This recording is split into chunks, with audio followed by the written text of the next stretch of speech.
Michael Jackson గారి real life struggles వెనుక ఉన్న మిస్టరీ లానే ఈ మైకిల్ ఫిల్మ్ వెనుక ఉన్న ఆ స్ట్రగుల్స్ మిస్టరీ కూడా చాలా మంది కామన్ ఆడియన్స్ కి తెలియదు. ఎప్పుడో రిలీజ్ అవ్వాల్సిన Michael film long duration cut వచ్చింది కాబట్టి ఎడిటింగ్ కి టైం కావాలి, 2 పార్ట్స్ పట్టేలా ఉంది అనుకుని ఆ తర్వాత రీషూట్స్ చేసి ఇప్పుడు కేవలం 1 పార్టే అన్నట్టు రిలీజ్ చేస్తున్న ఈ మైకిల్ ఫిల్మ్ వెనుక ఉన్న ఆ రియల్ స్ట్రగుల్స్ ఏంటి, అండ్ ఇప్పుడు ఈ మైకిల్ 1 లోని కూడా చాలా మార్పులు చేర్పులు చేశారు, అవేంటి, అండ్ మైకిల్ పార్ట్ 2 ఉంటుందా లేదా, 2 పార్ట్స్ గా స్ప్లిట్ చేద్దాం అనుకున్న ఆ లాంగ్ డ్యూరేషన్ కట్ ఏమైంది, ఆ తర్వాత రీషూట్స్ ఎందుకు చేయాల్సి వచ్చింది, ఇలా చాలా ప్రశ్నలకి సమాధానాలు కంప్లీట్ గా ఈ వీడియోలో తెలుసుకుందాం. సో మైకిల్ మూవీ రిలీజ్ అయ్యే ముందు మీకు కంప్లీట్ క్లారిటీ ఉంటుంది, అండ్ ఆఫ్టర్ రిలీజ్ కూడా ముఖ్యంగా మైకిల్ జాక్సన్ గారి డైహార్డ్ ఫ్యాన్స్ కి ఈ ఫిలిం చూసిన తర్వాత కూడా ఏమైనా క్లారిటీ మిస్ అయినట్టు కొన్ని సీన్స్ లో అనిపిస్తే వాటి గురించి కూడా కంప్లీట్ క్లారిటీ ఇవ్వడానికి నేనైతే ఈ వీడియోస్ చేయడానికి అయితే రెడీగా ఉన్నాను. ఎందుకంటే చిన్నప్పుడు స్కూల్ స్టేజ్ నుండే మైకిల్ జాక్సన్ గారు అంటే ఒక ఆకర్షణ ఉండేది. ఆయన చనిపోయే టైంకి కేవలం నాకు 9 ఇయర్స్ మాత్రమే, కానీ ఆయన చనిపోయిన తర్వాత ఆ డెత్ మిస్టరీ రూమర్స్ అయితే మా స్కూల్లోని, స్ట్రీట్స్ లోని, ఈవెన్ న్యూస్ ఛానల్స్ లో కూడా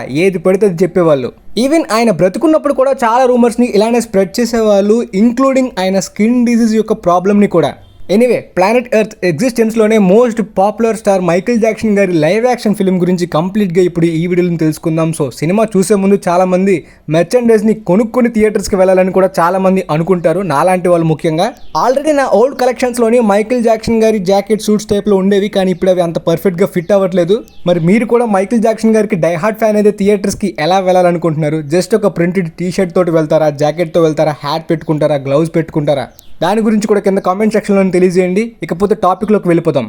ముందుగా మైకిల్ జాక్సన్ గారి లైఫ్ స్టోరీ మీద సినిమా తీయాలంటే ఆయన క్యారెక్టర్ని ప్లే చేసేలాంటి యాక్టర్ హాలీవుడ్లో కానీ ప్రపంచంలో కానీ ఎక్కడైనా ఉంటారా? అఫ్ కోర్స్ ఆయన్ని ఇంపర్సనేట్ చేసే వాళ్ళు ప్రపంచంలోని చాలా మంది ఉన్నారు. ఇన్ఫాక్ట్ కొంతమంది మైకిల్ జాక్సన్ గారిలా కనిపించేలాగా కూడా చాలా మంది గెటప్స్ వేస్తూ ఉంటారు, కానీ వాళ్ళు యాక్ట్ చేయగలరా? ఆన్ స్క్రీన్ లోని యాక్ట్ చేయాలంటే, ముఖ్యంగా కెమెరా దగ్గర అందరి ముందు యాక్ట్ చేయాలంటే అంత ఈజీ కాదు. నా ఫ్రెండ్స్ లోని కూడా చాలా మంది సిగ్గుతోటి ఇబ్బంది పడ్డారు, ఎందుకంటే ఒకే సీన్ ని మల్టిపుల్ కెమెరా యాంగిల్స్ తోటి షూట్ చేయడం కానీ డైరెక్టర్ చెప్పినట్టు సీన్స్ లోని యాక్ట్ చేయడం అనేది ప్రతి ఒక్కరికి, ముఖ్యంగా ఇంపర్సనేట్ చేసే వాళ్ళకి అంత ఈజీ కాదు. కానీ ఎల్విస్, కింగ్ ఆఫ్ రాక్, ఆయన బయోపిక్ ఆడిషన్స్ గురించి కూడా చాలా టైమే తీసుకున్నారు. ఆస్టిన్ బట్లర్ గారు once upon a time in Hollywood ఫిల్మ్లోని క్లైమాక్స్ లో ఎపిర్ అయ్యే స్మాల్ క్యారెక్టర్, అంటే ఒక small villain character, negative character ని మాత్రమే ప్లే చేసిన ఒక డైలీ వేజ్ యాక్టర్ గా కూడా ఎవరికి చాలా మందికి తెలియదు. అలాంటి ఎగ్జిస్టెన్స్ లోనే లేని యాక్టర్ ఎల్విస్ మీద ఆయనకున్న అభిమానంతో ఆడిషన్స్ లోని ఆ ఇంపర్సనేషన్ బాగా మ్యాచ్ చేయి సెలెక్ట్ అయ్యారు. ఇప్పుడు ఆయన కెరీర్ లోనే చాలా ఆపర్చునిటీస్ వస్తున్నాయి. అలానే మైకిల్ క్యారెక్టర్ గురించి కూడా అలాంటి యాక్టర్ ని వెతికే ప్రయత్నంలోనే లయన్స్ గేట్ వాళ్ళు జాఫర్ జాక్సన్ అనే ఎంజే గారి నెఫ్యూని తీసుకుందామని ఆలోచనలో ఉన్నారు, కానీ పర్ఫెక్ట్ గా చేస్తాడా లేదా అనే డౌట్స్ తోనే టెస్ట్ షూట్స్ కూడా జరిపించారు. దాంట్లోని వాళ్ళు కంప్లీట్ గా ఫుల్ కాన్ఫిడెంట్ గా ఈయనే పర్ఫెక్ట్ మైకిల్ జాక్సన్ క్యారెక్టర్ కి అని డిసైడ్ అయిపోయారంట. పోతే జాఫర్ జాక్సన్ సేమ్ వాళ్ళ అంకుల్ లాంటి డ్యాన్స్ మూవ్స్ కానీ, స్టేజ్ ప్రెజెన్స్ కానీ, స్టైల్ స్మైల్ కానీ, వాకింగ్ స్టైల్ కానీ, సింగింగ్ స్టైల్ ని ఇంపర్సనేట్ చేయడం మాత్రమే కాకుండా యాక్టింగ్ స్కోప్ ఉన్న సీన్స్ లోని కూడా బాగానే పర్ఫామ్ చేశారండి. మించి వాళ్ళు కంప్లీట్ కాన్ఫిడెంట్ గా ఉన్నారంట. అండ్ ఆల్రెడీ షూట్ చేసిన ఫోటోస్ ని చాలా టెస్ట్ స్క్రీనింగ్స్ జరిపించారంట. అవును, కంప్లీట్ ఫిల్మ్ షూట్ చేయలేదు, కేవలం ఒక 45-1 అవర్ ఫోటోస్ అయితే మాత్రం షూట్ చేసి దాన్ని చాలా టెస్ట్ స్క్రీనింగ్స్ చాలా మందికి చూపించి, అంటే ముఖ్యంగా మైకిల్ జాక్సన్ మీద పర్ఫెక్ట్ ఫీడ్బ్యాక్ ఇవ్వగలిగే వాళ్ళకి చూపించారనమాట. వాళ్ళందరూ కూడా ఈ యాక్టరే పర్ఫెక్ట్, మీరు ఇంకొక యాక్టర్ ని వెతకాలి, రిప్లేస్ చేయాలి, రీకాస్ట్ చేయాలనే ఆలోచనలు పక్కన పెట్టేయండి. ఈ యాక్టర్ తోటి కంప్లీట్ గా ఫిల్మ్ ని ఫినిష్ చేసేయండి, చాలా పర్ఫెక్ట్ గా యాక్యురేట్ గా సెట్ అయిపోయాడని కంప్లీట్ పాజిటివ్ రెస్పాన్స్. ఆ స్క్రీనింగ్ కి రాగానే చాలా వరకు మైకిల్ జాక్సన్ లైఫ్ స్టోరీలోని క్రూషియల్ సీన్స్ అన్నిటిని కూడా షూట్ చేసేసారు. చాలా పెద్ద లాంగ్ డ్యూరేషన్ కట్టే రెడీ అయిపోయింది. అది కూడా మే మంత్ లోనే 2024 లోనే జరిగిపోయింది. ఇనిషియల్ గా చూపించిన ఫోటోస్ అనేది టెస్ట్ స్క్రీనింగ్ కాదు, కేవలం కాస్టింగ్ విషయంలోని క్లారిటీ కోసం ఆ ఫోటోస్ ని చూపించారు. కానీ తర్వాత ఆ మొదటి స్క్రీనింగ్ మే మంత్ లోనే 2024 లో షూటింగ్ అయిపోయిన తర్వాత ఆ రఫ్ కట్ ని చూపించినప్పుడు చాలా మంది ఫీల్ అయింది థర్డ్ యాక్ట్ ని మార్చేయమన్నారు. ఎందుకంటే మైకిల్ జాక్సన్ రియల్ లైఫ్ లో జరిగిన చాలా ఇన్సిడెంట్స్ ని థియేటర్స్ లోని చూపించలేరు, దానివల్ల చాలా పెద్ద కాంట్రవర్సీ అవుతుంది. ముఖ్యంగా థర్డ్ యాక్ట్లోని మీరు ఈ విధంగా ఆ నేమ్స్ని మెన్షన్ చేసినా, ఈ సీన్స్ని మెన్షన్ చేసినా చాలా మంది ట్రిగర్ అవుతారు, చాలా కాంట్రవర్సీస్ అండ్ కేసెస్ని ఫేస్ చేయాలి. ఈవెన్ నెగిటివిటీ, క్రిటిసిజం కూడా చాలా వరకు వచ్చే అవకాశం ఉంది. కాబట్టి ఆ సీన్స్ని మార్చేయమని చాలా మంది రికమెండ్ చేశారు, ఫీడ్బ్యాక్ ఇచ్చారంట. అదే మీ అందరికీ తెలిసే ఉంటుంది, మైకేల్ జాక్సన్ కి చిన్నపిల్లలు అంటే చాలా చాలా ఇష్టం. ఎందుకంటే తన చిన్నతనంలోని చాలా వరకు ఆడుకోవడం కానీ సరదాగా గడపడం కానీ ఇవన్నీ కూడా మిస్ అయిపోయాడు ఆయన. దాన్ని కూడా ఈ ఫిల్మ్ లో చూపిస్తారు. ద జాక్సన్ 5 నుండి అంటే ఆయన కెరీర్ ఏ విధంగా మొదలైంది, ఆ చిన్నపిల్లాడిగా ఉన్నప్పుడు ద జాక్సన్ 5 టీమ్ లోని కానీ ఆ 60s టైమ్ లైన్ నుండే ఫిల్మ్ స్టోరీ అంతా కూడా ఎక్స్ప్లోర్ చేస్తారంట. కానీ ఫైనల్ యాక్ట్ లోని ఈ కాంట్రవర్సీస్ ని, ఈ ఎలిగేషన్స్, ఈ సీన్స్ ని అయితే ఇంక్లూడ్ చేశారు. దానివల్ల చాలా మంది థర్డ్ యాక్ట్ మీద అయితే మాత్రం రీషూట్స్ చేయండి, కంప్లీట్ గా మార్చి వేరే విధంగా ప్రయత్నించమని చెప్పారు. ఆల్మోస్ట్ మిగతా ఎడిటింగ్ అంతా కూడా కంప్లీట్ చేసి ఆ థర్డ్ యాక్ట్ నే మార్చేద్దామని ఆలోచనలో ఉంటూ వెయిట్ చేస్తూ మళ్ళీ నెక్స్ట్ ఇయర్ అంటే 2025 జనవరిలోని రీషూట్స్ ని మొదలు పెట్టారు. ముఖ్యంగా ఫైనల్ యాక్ట్ అంటే క్లైమాక్స్ అన్ని కూడా. ఇనిషియల్ గా బడ్జెట్ కేవలం 100 మిలియన్స్ లోపే అనుకున్నారు, కానీ రీషూట్స్ వలన అలా బడ్జెట్ పెరుగుతూ వచ్చింది. ఆ ఇయర్ అదే 2025 అక్టోబర్లోనే మైకిల్ ఫిల్మ్ రిలీజ్ చేద్దామని స్టార్టింగ్ అనౌన్స్ చేశారు. ఆ ఇయర్ లోనే రిలీజ్ అవుతుందని చాలా మంది అనుకున్నారు, కానీ జనవరిలోని ఈ రీషూట్స్ జరుగుతున్నప్పుడు ఆ క్లైమాక్స్ లోని ఈ నేమ్స్ ని మేబీ ఇంక్లూడ్ చేస్తే కేసు పడే అవకాశం ఉందని చాలా మంది థ్రెటన్ కూడా చేశారు. దాంతో మైకిల్ ఫిలిం మధ్యలోని హోల్డ్లో ఆగిపోయింది, సినిమా క్యాన్సిల్ అయిపోయింది, షెడ్యూల్ అయిపోయింది అని చెప్పి చాలా రూమర్స్ కూడా స్ప్రెడ్ అయ్యాయి. దాని గురించి లయన్స్ గేట్ వాళ్ళు క్లారిటీ ఇచ్చేశారు. మేము ఈ మార్చ్లోని రీషూట్స్ అయితే కొన్ని సీన్స్ తీస్తున్నాం, కానీ సినిమా అక్టోబర్కే వస్తుందని కూడా వాళ్ళు అన్నారు. సో మళ్ళీ జనవరి నుండి మార్చ్ వరకు ఈ రీషూట్స్ చేసిన ఫుటేజ్ అంతా కూడా ఇంకొక న్యూ మైకిల్ మూవీ వెర్షన్ అంటున్నారు. అంటే వాళ్ళు షూట్ చేసింది కేవలం ఫైనల్ యాక్ట్, ఆ క్లైమాక్స్ మాత్రమే కాదు, కంప్లీట్గా న్యూ డిఫరెంట్ ఫిలింగా ఇంకొక వెర్షన్ ని కూడా వాళ్ళు రెడీ చేసుకున్నారని అంటున్నారు. దానివల్లనే బడ్జెట్ 200 మిలియన్స్ దాటైపోయింది. అంటే వాళ్ళ దగ్గర 2 డిఫరెంట్ వెర్షన్స్ ఫిలిం ఉంది. దాంతోపాటు మొదటిసారి షూట్ చేసిన వెర్షన్, ఆ క్లైమాక్స్ ఇదంతా కూడా ఒక 5 అవర్స్ 4 అవర్స్ కట్ అంట. అంటే ఆ ఎలిగేషన్స్, కాంట్రవర్సీస్ అంతా కూడా రెడీ చేశారు. దాంతో ఏప్రిల్లోనే వచ్చిన రిపోర్ట్ ఏంటంటే మైకిల్ ఫిలిం 2 పార్ట్స్గా స్ప్లిట్ అయ్యే అవకాశం ఉంది. అంటే కరెక్ట్గా మైకిల్ జాక్సన్ ఆ స్కిన్ డిసీజ్ మేబీ ఆ కలర్ చేంజ్ అవుతున్న టైంలోని కాంట్రవర్సీస్ అండ్ కేసెస్, దాంతోపాటు ఆయన డౌన్ఫాల్ని మొదటిసారి చూసిన టైంలోని మొదటి పార్ట్ ఎండ్ అయ్యి పార్ట్ 2 అంతా కూడా వైట్గా ఉన్న మైకిల్ జాక్సన్ని ఎక్స్ప్లోర్ చేయడం, దాంతోపాటు ఆ ఎలిగేషన్స్, కేసెస్, అలా ఆయన డౌన్ఫాల్, ఆ తర్వాత కాంట్రవర్సీస్ వీటిని ఎక్స్ప్లోర్ చేస్తుంది అని అయితే మాత్రం రిపోర్ట్ వచ్చింది ఏప్రిల్లోని. అయితే అక్టోబర్కి ఫస్ట్ పార్ట్ రిలీజ్ అవుతుందా లేదా అనే క్లారిటీ చాలా మందికి పోయింది. ఎందుకంటే ఫస్ట్ టీజర్ ట్రైలర్ లాంటి అప్డేట్స్ ఏమైనా ఎక్స్పెక్ట్ చేశారు, కానీ అవేమీ లేకపోయేసరికి ఆ తర్వాత వాళ్ళు క్లారిటీ ఇచ్చారు, సినిమా 2026కి పోస్ట్ పోన్ అయ్యే అవకాశం ఉందని. సో ఇన్సైడ్ బజ్ ఏంటంటే ఇనిషియల్ గా వాళ్ళు షూట్ చేసింది 2024లోని 4 to 5 అవర్స్ కట్ ని, అంటే దాన్ని 2 పార్ట్స్ గా స్ప్లిట్ చేసే అవకాశం ఉంది. కానీ తర్వాత వాళ్ళు 2025లోని రీషూట్ చేశారు కదా, సో అదంతా కూడా ఫస్ట్ పార్ట్ సీన్సే, కాకపోతే మార్చి చాలా వరకు వేరే వెర్షన్ తోటి ప్రయత్నించారు. ఆ థర్డ్ యాక్ట్ ని కూడా వాళ్ళు రెడీ చేసుకున్నారు. కాకపోతే సెకండ్ పార్ట్ స్ప్లిట్ చేయాలంటే కంప్లీట్ గా మొదటిసారి షూట్ చేసిన ఫుటేజ్ నుండి మళ్ళీ కంటిన్యూ చేయాలి కదా.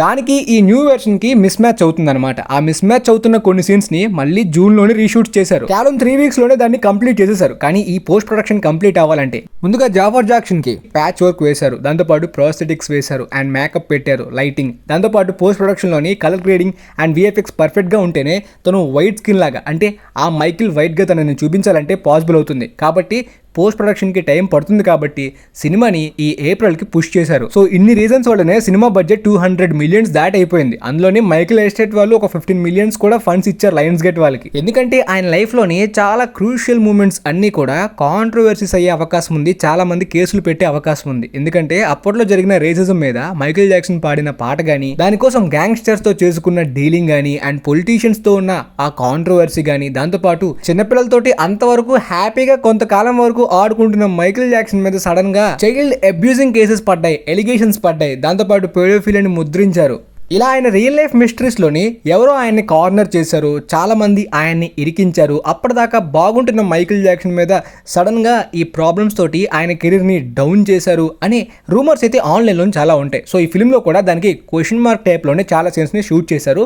కానీ దానివల్ల చాలా మంది పెద్ద పెద్ద వాళ్ళు ట్రిగర్ అయ్యే అవకాశం ఉంది, పెద్ద పెద్ద వాళ్ళు టార్గెట్ చేసే అవకాశం ఉంది దాన్ని చూపిస్తే అని భయపడ్డారు స్టూడియోస్ వాళ్ళు. అయితే ఎంజే ఎప్స్టీన్తో కలిసి దిగిన కొన్ని ఫొటోస్ ఆన్లైన్లోని మొన్న వైరల్ అయ్యాయి. ఎప్స్టీన్ బాగా పాపులర్ ఫైనాన్షియర్ కాబట్టి పెద్ద పెద్ద యాక్టర్స్ కానీ, సెలబ్రిటీస్ కానీ, పొలిటీషియన్స్ కానీ ఫైనాన్స్ విషయంలో కానీ, బిజినెస్ పర్పస్ మీద చాలా సార్లే ఎప్స్టీన్ ని మీట్ అవుతారు. సో అలా ప్రతి ఒక్కరు కూడా క్రిమినల్ అన్నట్టు ఆన్లైన్లోని మొన్న బాగా స్ప్రెడ్ చేశారు. ఫర్ ఎగ్జాంపుల్ ఎప్స్టీన్ ఫైల్స్ అంటే ఆయనతోని కాంటాక్ట్లో ఉన్న వాళ్ళు, ఆయన్ని మీట్ అయిన వాళ్ళు, ఈమెయిల్ చేసిన వాళ్ళ నేమ్స్ అనేవి మెన్షన్ అవుతాయి. సింపుల్ గా చెప్పాలంటే ఎప్స్టీన్ కున్న పాపులారిటీ వల్ల అతను మీట్ అవ్వని సెలబ్రిటీస్, పొలిటీషియన్స్ అనేవాళ్ళు చాలా చాలా తక్కువ. కాబట్టి ఆయన మీట్ అయిన ప్రతి ఒక్కరు ఎప్స్టీన్ ఐలాండ్ లోని క్రైమ్ చేసిన వాళ్ళు అయిపోరు. కానీ ఎప్స్టీన్ ఐలాండ్ లోని క్రైమ్ చేసిన వాళ్ళందరి డీటెయిల్స్ కూడా కంప్లీట్ గా లీక్ అయింది. మిగతా వాళ్ళు జస్ట్ ఈమెయిల్స్ లోని కానీ వేరే పర్పస్ మీద కానీ జస్ట్ మెన్షన్ చేయబడ్డారు అంతే. కానీ ఆన్లైన్ లోని క్లిక్ బైట్ కోసం ఎప్స్టీన్ ఫైల్స్ లోని ఇంక్లూడ్ చేయబడ్డారని చాలా మంది సెలబ్రిటీస్ నేమ్స్ వాడుకున్నారు. అందులోని మైకిల్ జాక్సన్ నేమ్ ని కూడా, ఇంక్లూడింగ్ బుర్ర తక్కువ తెలుగు ఇన్ఫ్లుయెన్సర్స్ కూడా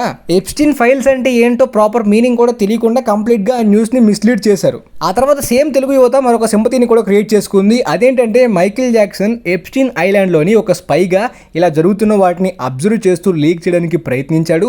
అందువల్లనే కొంతమంది కిడ్స్ ని సేవ్ చేయడానికి తను సపరేట్ గా ఆ థీమ్ పార్క్స్ లాంటివి పెట్టుకున్నాడు. అందువల్లనే ఆయన కార్నర్ చేసి ఈ విధంగా ఇరికించి చంపేశారు. దాంతో పాటు ఆయన చనిపోక ముందు ఒక ఆడియో లీక్ అయిందని వేరే న్యూస్ ని కూడా మళ్ళీ మిస్లీడ్ చేశారు. ఎస్, మైకిల్ జాక్సన్ ఫ్యాన్ గా చెప్తున్నాను, ఆ audio clip mostly fake AI ఉంటుంది.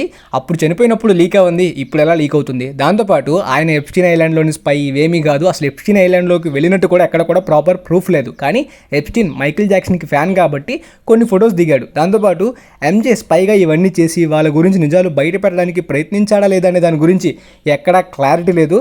ఒక ఫ్యాన్ కాబట్టి ఎలివేషన్స్ ఇవ్వాలని చెప్పి లేనిపోని వృద్ధేయకూడదు. కాకపోతే ఎంజేకి పక్కగా ఎప్స్టీన్ ఐలాండ్ లో జరుగుతున్న క్రైమ్స్ గురించి, దారుణాల గురించి పక్కగా తెలిసే ఉంటుంది. చాలా మంది సెలబ్రిటీస్ కి దీని గురించి తెలిసే ఉంటుంది, కానీ వాళ్ళు ఏమీ చేయలేరు. చేయాలని ప్రయత్నిస్తే వాళ్ళకి లైఫ్ ఉండదు, కెరీర్ ఉండదు, ప్రాణాలే ఉండవు. కాబట్టి వాళ్ళు అలాంటి రిస్క్ ని పక్కగా చేయలేరు ఎవరు కూడా. మేబీ ఎంజే లీక్ చేయడానికి ప్రయత్నించారో లేదో గానీ కంప్లీట్ గా ఆయన లైఫ్ అయితే కార్నర్ అయినట్టు. లేనిపోని ఎలిగేషన్స్ అన్ని కూడా సడన్ గా రైజ్ అయ్యాయి. దాంతోపాటు ఆయన కెరీర్ డౌన్ అయింది, హెల్త్ కూడా డిస్టర్బ్ అయింది. కంప్లీట్ గా ఆ విధంగా ఆయన డ్రగ్స్ కి బాగా ఎడిక్ట్ అయిపోయి చనిపోయారు. స్టిల్ ఆయన బ్రతికే ఉన్నాడు అనే రూమర్స్ ని కూడా, ఎందుకంటే ఆయన పాపులర్ సెలబ్రిటీ కాబట్టి ఆయన మీద ఒక ఫేక్ రూమర్ స్ప్రెడ్ చేస్తే బాగా ఆన్లైన్లోనూ వైరల్ అవుతుంది.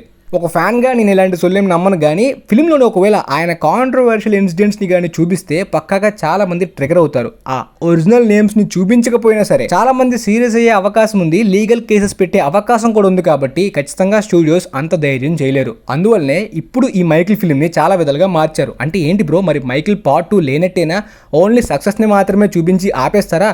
మరి ఆయన ఫెయిల్యూర్ని, డౌన్ఫాల్ని, కాంట్రవర్సీస్ని ఇవేమీ చూపించరా అంటే రీసెంట్గా జాఫర్ జాక్సన్, మైకిల్ జాక్సన్ గారి లైఫ్లో జరిగిన ఇన్సిడెంట్స్ చాలానే ఉన్నాయి. అలాంటి పెద్ద స్టోరీని, ఆయన లైఫ్ స్టోరీని ఒక సినిమాలో చూపించడం అస్సలు పాసిబులే కాదు, 2 అవర్స్లో చెప్పడం అస్సలు సాధ్యం కాదని చెప్పారు. అవును, ప్రెసెంట్ రిలీజ్ అవబోతున్న మైకిల్ ఫిల్మ్ కేవలం 2 hours 7 minutes మాత్రమే ఉంటుంది. బయోపిక్స్ అంటే పక్కాగా 3 hours ఉండాలి. అలాంటిది ఇలాంటి పాపులర్ సెలబ్రిటీ అండ్ కాంట్రవర్సీస్ ఉన్న ఎంజే గారి టాపిక్ అంటే చాలా పెద్ద డ్యూరేషన్ నే ఎక్స్పెక్ట్ చేస్తారు చాలా మంది. Of course 3.5 hour duration cut ఈ కొత్తగా రీషూట్స్ చేసిన ఫిల్మ్ కి కూడా రెడీ అయ్యింది. ఆ ఫస్ట్ లో షూట్ చేసిన వెర్షన్ లోని కేవలం థర్డ్ యాక్ట్ క్లైమాక్స్ ని మాత్రమే మార్చమన్నారు. ఆ తర్వాత కొత్తగా షూట్ చేసిన వెర్షన్ 3.5 hours కట్ కూడా రెడీ చేసుకున్నప్పటికీ ఆ కాంట్రవర్సీస్, ఎలిగేషన్స్, అబ్యూజులు ఇవన్నీ కూడా తీసేశారు. అవేమీ కూడా మనం ఈ మైకిల్ ఫిల్మ్ లోని చూడలేము. అయితే వాటిని కంప్లీట్ గా చూపించరా, ఓన్లీ సక్సెస్ ని చూపించేసి ఫిల్మ్ ని ఆపేస్తారా? కంప్లీట్ గా సాటిస్ఫాక్షన్ ఉండదని చాలా మందికి అనిపించవచ్చు. కానీ మూవీ ఎండింగ్ కి ఒక క్లిఫ్ హ్యాంగర్ లాగా, అంటే కంటిన్యూషన్ ఉన్నట్టయితే ఎండ్ అవుతుందంట. జాఫర్ జాక్సన్ చెప్పారు పార్ట్ 2 ఎర్లీ డెవలప్మెంట్లో ఉంది ఆల్రెడీ అని. అవును, ఆయన రీసెంట్గానే కన్ఫర్మ్ చేసేశారు. కానీ ఈ ఎర్లీ డెవలప్మెంట్ అనే వర్డ్ నాకు అస్సలు నచ్చలేదు. ఎందుకంటే సెకండ్ పార్ట్ కోసం ఇప్పుడు కంప్లీట్గా మళ్ళీ స్క్రిప్ట్ రాస్తారా, మళ్ళీ ఇంకొక షూట్ చేస్తారా, మళ్ళీ దీనికోసం బడ్జెట్ పెడతారా, మార్కెటింగ్ ఇదంతా కూడా ఎందుకు? ఆల్రెడీ షూట్ చేసిన ఫుటేజ్నే 2 వెర్షన్స్గా, అంటే ఒకేసారి 2 partsని షూట్ చేసి 2 వెర్షన్స్గా రిలీజ్ చేస్తే బాగుంటుంది. కానీ వీళ్ళు ఏం చేయాలనుకుంటున్నారు? ఆ ఎలిగేషన్స్, కాంట్రవర్సీస్ ప్రాబ్లం అవుతాయని చాలానే కట్ చేసి ఈ 2 hours 7 minutesలోని ఏం చూపించబోతున్నారు? అసలు కథని ఎక్కడ ఎండ్ చేయాలనుకుంటున్నారు? ఆ తర్వాత ఇప్పుడు ఎర్లీ డెవలప్మెంట్ అని జాఫర్ జాక్సన్ చెప్పిన స్టోరీని ఏ విధంగా కంటిన్యూ చేస్తారనేది స్టిల్ మిస్టరీగానే ఉంది. ఆఫ్టర్ రిలీజే మనకి క్లారిటీ ఉంటుంది. అంటే ఏంటి, ఆయన జీవిత చరిత్రని ఒక బయోపిక్ ఫ్రాంచైజ్గా మార్చడం అనేది కొంచెం వీర్డ్గా ఉంది. మరి చూద్దాం ఫస్ట్ పార్ట్, అది ఈ మైకిల్ రిలీజ్ అయిన తర్వాత సెకండ్ పార్ట్ యొక్క స్టోరీని ఏ విధంగా ఎర్లీ డెవలప్మెంట్లో ఇప్పుడు వాళ్ళు కంటిన్యూ చేస్తారు. మేబీ థర్డ్ పార్ట్ ట్రయాలజీగా కూడా కంటిన్యూ చేస్తారా, సెకండ్ పార్ట్తోనే ఎండ్ చేస్తారా? అండ్ ఆ డిలీట్ చేసిన ఫుటేజ్ని ఏం చేస్తారు? కంప్లీట్గా స్క్రాపా, లేదంటే స్నైడర్ కట్ లాగా ఏమైనా డైరెక్టర్ కట్ రిలీజ్ చేసే అవకాశం ఉందా? ఒకవేళ అలా ఎక్స్టెండెడ్ కట్ రిలీజ్ చేసిన డైరెక్టర్ ఫుటేజ్ లీక్ అయిపోయినా సరే ఖచ్చితంగా చాలా మంది ట్రిగర్ అయిన వాళ్ళు మేబీ ఆ డైరెక్టర్ని, రైటర్ని లేపేయచ్చు కూడా. సో అలాంటి ప్రాబ్లం, కాంట్రవర్సీ ఉంది కాబట్టి ఆ ధైర్యం కూడా వాళ్ళు చేయకపోవచ్చు. సో మేబీ ఆ సీన్స్ని మనం కంప్లీట్గా చూడమా లేదనే దాని గురించి ఈ మైకిల్ మూవీ వచ్చిన తర్వాత కంప్లీట్ క్లారిటీ వస్తుంది. అండ్ పార్ట్ 2 ఏ విధంగా వాళ్ళు ప్లాన్ చేయబోతున్నారనే ఐడియా కొంచెమైనా వస్తుంది. ఎందుకంటే మైకిల్ జీవిత చరిత్ర గురించి మైకిల్ జాక్సన్ యొక్క ఫ్యాన్స్కి చాలా మందికి తెలుసు. సో ఈ ఫిల్మ్ యొక్క స్టోరీ ఎక్కడికి ఎండ్ అవుతుంది, ఆ తర్వాత మిగతా కథ ఏ విధంగా కంటిన్యూ చేస్తారనే ఐడియా వస్తుంది కదా. కంప్లీట్గా వాటి గురించి కూడా మన ఛానల్లోని నేనైతే వీడియోస్ చేస్తాను. మొత్తానికి మీకైతే ఈ మైకిల్ మూవీ చూసే ముందు కంప్లీట్గా ఈ మైకిల్ మూవీ వెనక ఉన్న స్ట్రగుల్స్ కానీ ఆ మిస్టరీ కానీ అండ్ ఇప్పుడు ఏం చూడాలి ఏం చూడబోతున్నాం అనే దాని గురించి కూడా కంప్లీట్ క్లారిటీ వచ్చింది అనుకుంటున్నాను. మరి మీ ఫ్రెండ్స్లో ఎవరైనా మైకిల్ ఫ్యాన్స్ ఉన్నా ఈ సినిమాని చూద్దాం అనుకునే వాళ్ళకి ఈ వీడియోని పక్కాగా షేర్ చేయండి. పక్కాగా వాళ్ళు కూడా తెలుసుకుంటే ఒక క్లారిటీ అంటూ ఈ ఫిలిం మీద ఉంటుందని నేను అనుకుంటున్నాను. And thanks for watching guys.